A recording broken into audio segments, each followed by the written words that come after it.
la French Radio Portugal a organisé, en collaboration avec French Morning London, un média francophone leader à Londres, un webinaire pour promouvoir le Portugal à destination des francophones du Royaume-Uni, dont la situation est rendue compliquée par le Brexit, que ce soit d'un point de vue professionnel ou personnel. À cet effet, la French Radio Portugal a convié des intervenants afin de donner un aperçu de la vie au Portugal. Vous retrouverez au micro Thierry de la French Radio en compagnie de Julie Danel de French Morning London. Le premier de ces intervenants n'est autre que Carlos Moedas, le maire de Lisbonne, qui présente sa ville. Suivront, pour la société JLL, leader sur le marché de l'immobilier de prestige au Portugal, Catarina Vilarinho, qui dressera un portrait du marché immobilier au Portugal. Ensuite viendra, pour en savoir plus sur la santé, le système de santé et les assurances, Christophe Anton de MDS Expat, société leader sur le marché des expats francophones au Portugal. Et pour illustrer les facilités de la vie professionnelle ainsi que la qualité de la vie tout court, Pierre de Bourdeau, président des conseillers du commerce extérieur, établi au Portugal depuis plus de 20 ans, entrepreneur et figure de la vie économique portugaise. Nous vous proposons aujourd'hui d'écouter ou réécouter Catarina Vilarinho, sales manager chez JLL, qui nous présente le marché immobilier portugais et ses opportunités. Si on veut s'installer, moi je crois que la première démarche que l'on doit faire, c'est peut-être de prendre contact avec un agent immobilier. Et donc, pour en parler, eh bien, qui de mieux aujourd'hui pour nous en parler que Catarina Vilarino. Catarina qui est sales manager chez JLL, qui est une agence de services immobiliers, et JLL est un des principaux leaders dans le monde, mais tout particulièrement au Portugal. Catarina, eh bien, bonjour, ravi de vous accueillir. Eh bien, nos amis français qui résident à Londres peuvent vous entendre, peuvent vous voir. Et si vous veniez un petit peu nous parler de l'immobilier au Portugal. Bonjour Thierry, bonjour à tous. Oui, je m'appelle Catarina Vilarinho, je suis sales manager à JLL il y a 4 ans. Je remercie ici l'invitation de French Morning et de French Radio Lisbonne pour parler un peu de JLL et de nos opportunités pour des clients qui veulent venir au Portugal vivre. Je vais vous partager ici une petite présentation et de toute façon, si vous avez des questions, c'est les poser parce que je crois qu'on peut en parler de beaucoup de sujets. OK, ici. Oui. Est-ce que vous voyez mon écran? C'est bon? C'est bon? Oui? C'est bon. On le voit. On le voit. Oui. Donc, en même temps, même des questions arrivées. On en parlera sur l'immobilier. On a reçu déjà quelques petites questions qui commencent à s'inscrire. On en portera bien entendu les réponses. Donc, JLL, comme Thierry a dit, on est une multinationale. On est dans le monde entier. On est en 80 pays avec plus de 80 000 employés et plus de 300 bureaux. Au Portugal, on est 350 employés, donc on est une grande entreprise ici pour le Portugal. On a 5 bureaux magasins. On est à Lisbonne, ici notre bureau central, et puis on est à Porto, à Cascais, en Algarve et à Comporta. Donc on couvre tout le Portugal. Donc la grande différence entre JLL et d'autres conseillère immobilière, c'est qu'on fait le travail de 360 degrés pour nos clients. C'est-à-dire que quelqu'un qui veut investir dans l'immobilier, qui ce soit pour avoir une rentabilité ou pour faire un développement d'un immeuble ou pour acheter sa maison ou pour louer un magasin ou pour louer une maison, on est ici et on peut faire tout le travail avec nos clients. Donc, on a tous les départements liés, on travaille dans une seule équipe et donc, qui que ce soit l'investisseur ou le client, on peut l'aider. Donc, on a le département d'évaluation, de développement résidentiel, on fait le fit-out des magasins et des bureaux, on fait l'hôtel and hospitality, on fait le workplace des bureaux. Donc, ici, c'est un exemple de beaucoup de la diversité de nos services. Donc ici, le Portugal, comme M. Moedas a très bien dit, est sur le radar. Je peux vous dire que exactement, je crois que ici, Monsieur Moedas m'a un peu volé la parole parce que c'est exactement ce qu'il a dit. On a la qualité de vie, le coût de vie que comparé avec d'autres villes européennes, on est très appellatif. On a bien sûr le beau temps parce qu'on a le soleil de 140 jours par an. La sécurité, c'est ce que M. Moedas a dit. Moi aussi, j'ai 3 enfants. Elles partent dans la nuit. Elles arrivent à 4 heures du matin. Il n'y a aucun problème. Donc, c'est un peu la liberté de tout le monde. C'est ce qu'on veut et c'est ce qu'on aime pour notre vie. On a la stabilité politique et sociale. C'est aussi très, très important. L'hospitalité des Portugais, on ouvre les bras à toutes les personnes qui arrivent et ils le sentent. C'est ce qu'on a comme le feedback de nos clients. Les ressources humaines qualifiées, que M. Moedas a aussi en parlé, de très bonnes universités qu'elles sont reconnues, un service de santé gratuit. On a aussi il a parlé des usines, des unicornes. On est une preuve de ça parce que les grandes entreprises qui sont maintenant installées au Portugal, ce sont des clients corporatifs JLL. Donc, on fait, par exemple, Google, on aide à trouver les bureaux et maintenant, on aide à chercher les maisons pour loyer ses employés. Donc, on a le feedback de tous ces unicornes, de toutes ces grandes entreprises multinationales qui maintenant sont ici au Portugal avec leurs bureaux. Donc, on peut aussi parler un petit peu du marché résidentiel au Portugal. Qu'est-ce qui s'est passé en 2021? Donc, en 2021, on a eu le record de volume de vente de tout le temps. C'est-à-dire qu'on a eu plus 18% face à l'année dernière, 2020. Et on doit considérer que 2021, on était encore en pleine pandémie. Donc, si on a eu ces résultats, même 12% plus qu'en 2019, qui a été un an d'excellence. C'est-à-dire qu'on est on continue toujours à avoir beaucoup plus de demandes. On a un marché immobilier très actif, très résilient. Et c'est cela qui attire aussi les investisseurs pour investir au Portugal. On peut vous dire que le stock qu'on a, c'est un stock qui a grandi que presque 2% dans les 10 dernières années, c'est-à-dire c'est un stock qui ne suffit pas pour la demande. On a beaucoup plus de demandes que d'offres. Donc, c'est un marché qui a beaucoup de potentiel et d'opportunités pour des investisseurs pour s'y installer. C'est le marché, cette année, on a eu 89% du marché national et 11% d'international, mais il faut dire que c'est sur tout le Portugal et tous les ventes, c'est pas que Lisbonne. Donc, après, je vais vous parler un petit peu de Lisbonne. Le prix de vente, c'est à 4 000 € Lisbonne et 2 500 Porto, mais il faut dire aussi que c'est tout, c'est-à-dire c'est tous les reventes et le projet nouveau. Donc, c'est ici une moyenne.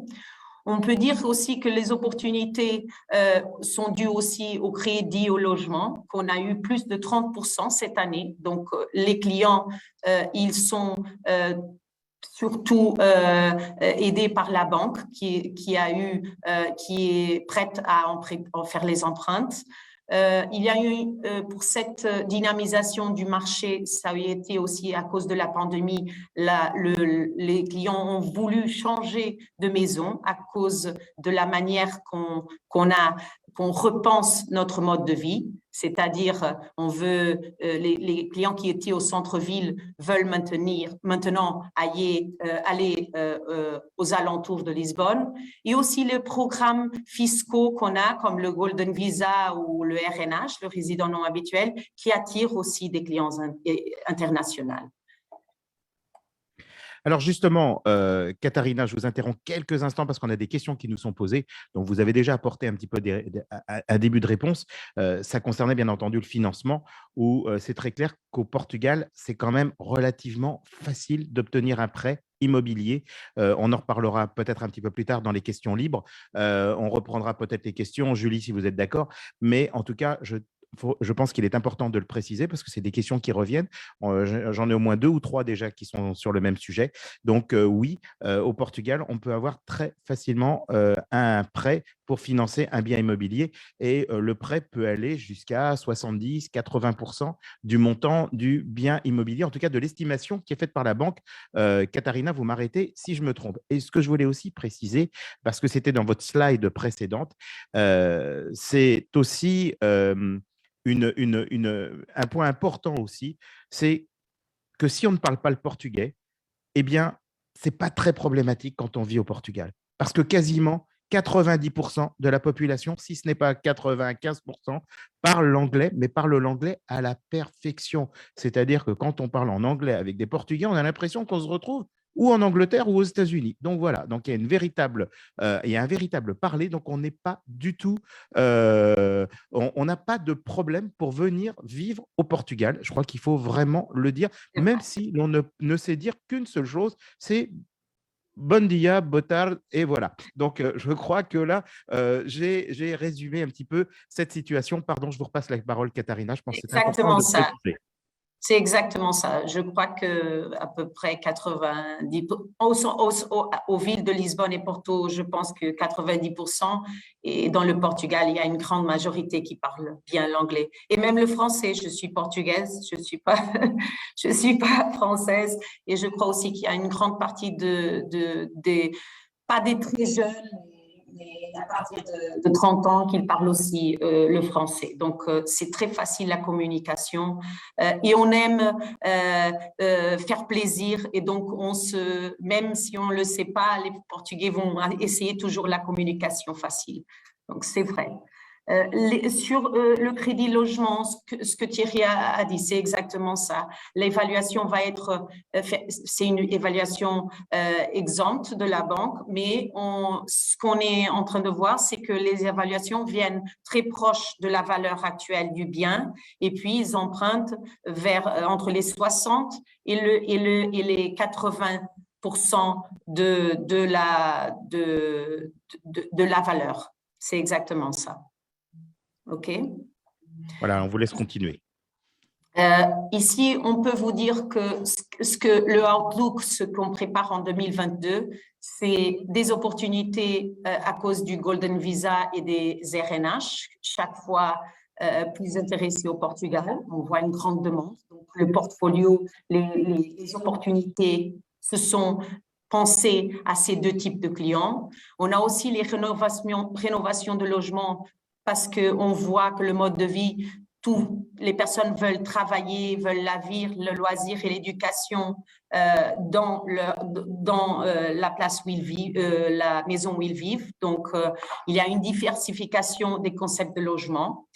Il y a aussi l'émergence de nouvelles zones résidentielles. On a senti que les dernières années étaient surtout au centre-ville, la récupération des immeubles anciens. Et donc, il n'y avait pas une grande offre parce que chaque fois qu'il y avait un immeuble récupéré, ça représentait 10 à 20 unités, donc ça ne suffisait pas pour la demande. Et maintenant, les opportunités sont des alentours des grandes villes de Lisbonne où on peut trouver meilleurs prix. Donc, les prix sont moins chers, avec des espaces extérieurs, des écoles, un espace pour faire son bureau. Donc, on voit un changement grand et des grands investisseurs qui sont en train d'investir aux alentours, aux banlieues, pas banlieue, mais une Lisbonne plus élargie. Et puis, on a exactement ce que M. Moedas a dit, c'est les bureaux et les entreprises internationaux qui viennent au Portugal. Par exemple, Uber, elle est au Portugal, Google, Amazon. Il y a beaucoup de grandes entreprises qui font leurs bureaux ici au Portugal. Aussi ça, et les startups c'est ce que M. Moueda, une autre fois, il a dit, on se prépare pour être ici une usine d'unicornes, où on a ici la Web Summit, ça sera ici les futures années, et beaucoup d'autres événements très appellatifs pour le marché, pour les startups s'installer ici au Portugal. On a quand même le vol pour San Francisco déjà toutes les semaines. Donc, c'est déjà on voit qu'il y a tout un changement à cause de ces opportunités qui font que le pays, les grandes villes soient très attractives pour ce genre de clients. Voilà, alors, merci beaucoup, Katharina. Je pense que là, vous avez un petit peu donné la base, un petit peu des éléments. On a un certain nombre de questions. Donc, ce que je vous propose peut-être, c'est de revenir un petit peu tout à l'heure. On va passer la parole maintenant. On va parler assurance avec Christophe Anton. Puis, bien entendu, je passerai ensuite la parole à Pierre de Bourdeau. Pierre de Bourdeau, qui est le président des conseillers du commerce extérieur et à qui, d'ailleurs, je poserai d'ailleurs tout à l'heure une question. Donc, comme ça, il a le temps de s'y préparer. Mais je crois qu'il connaît déjà la réponse par cœur. C'est parce que la question nous est déjà posée. Qu'est-ce que c'est que le Golden Visa et qu'est-ce que c'est que le RNH? Donc, c'est des questions qui nous sont posées parce que tout le monde n'est pas supposé savoir ce que c'est. Donc, Pierre, tout à l'heure, si vous voulez bien y répondre, ce sera parfait. Katharina, est-ce que vous aviez d'autres choses à apporter? Oui, si vous voulez, après, l'idée, parce qu'on est tenu un peu par le temps, donc pour essayer justement que tout le monde puisse intervenir. Ok, donc ici, l'idée un peu seulement, j'ai le dernier, une seconde, la technologie. Ok. Ici seulement pour le dernier slide ici comme introduction. Après, j'ai que des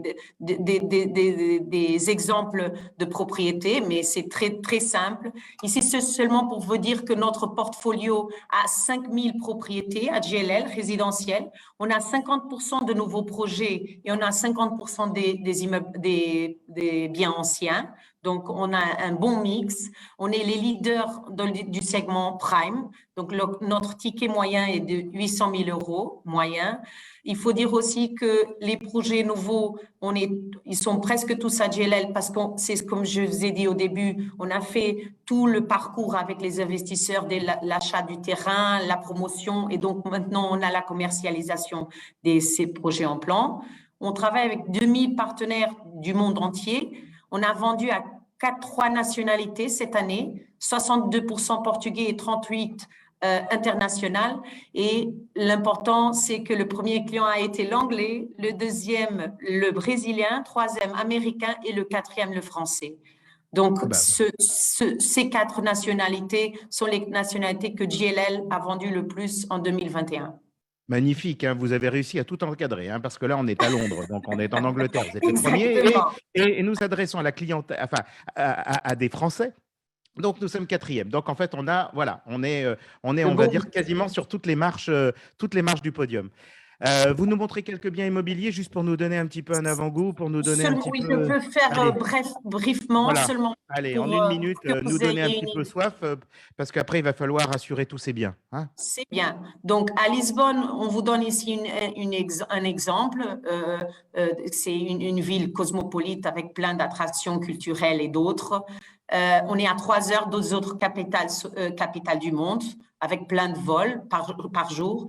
On vous donne ici un exemple d'une réhabilitation en plein centre-ville, pour que vous ayez une idée, avec des vues et des terrasses que les Français aiment beaucoup.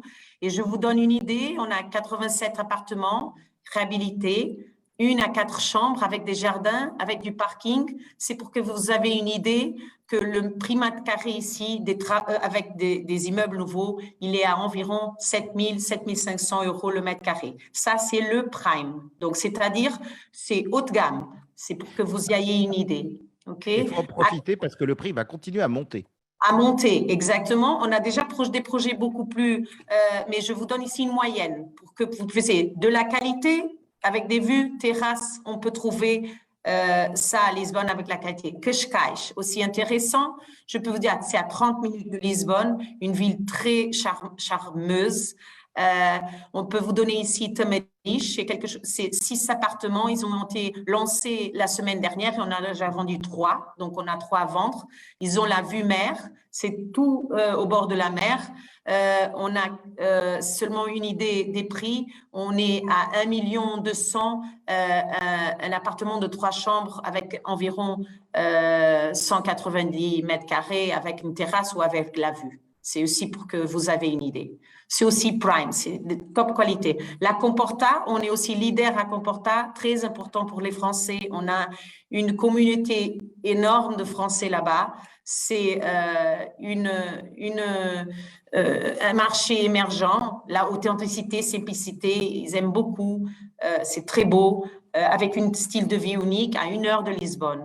On peut trouver les maisons de Comporta typiques avec nous. Et ici, c'est un exemple de Spacia. Je peux vous dire qu'on a 42